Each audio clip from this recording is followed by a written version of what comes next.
عبداللہ ابن مسعود کہتے ہیں نبی علیہ السلام خانہ کعبہ میں نماز پڑھ رہے تھے اور ہم دیکھ رہے تھے، عقبہ بن نبی معیط نے لا کے ایک اوجڑی اونٹ کی، اتنی بھاری اوجڑی نبی علیہ السلام کے مبارک گردن پہ رکھ دی جب سجدے کی حالت میں، آپ صلی اللہ علیہ وسلم سے اٹھنے نہیں ہو رہا، اتنا وزنی۔ عبداللہ بن مسعود کیا صحابی نہیں تھے یار؟ باقی صحابہ حضرت ابو بکر وہاں موجود نہیں تھے؟ کسی کی جرت نہیں ہوئی ہے کہ جا کے وہ اوجڑی ہٹائے۔ صحابہ نے جا کے حضرت فاطمہ کو کہا کہ یہ اوجڑی ہٹائے، کیونکہ سب کو یہ پتا تھا کہ پھینٹی لگ جائے گی وہاں پہ۔ جھوٹوں پر اللہ کی لعنت ہو۔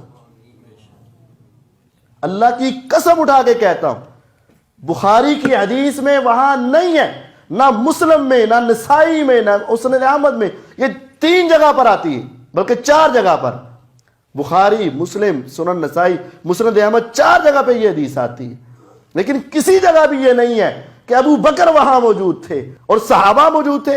صرف ایک صحابی کی بات ہے، عبداللہ ابن مسعود رضی اللہ عنہ، اور وہ بھی کہتے ہیں کاش میرے اندر ہمت ہوتی تو میں اس کو اتار دیتا، لیکن افسوس کہ میرے اندر بھی وہ طاقت نہیں تھی کہ میں اس کو اتار سکوں۔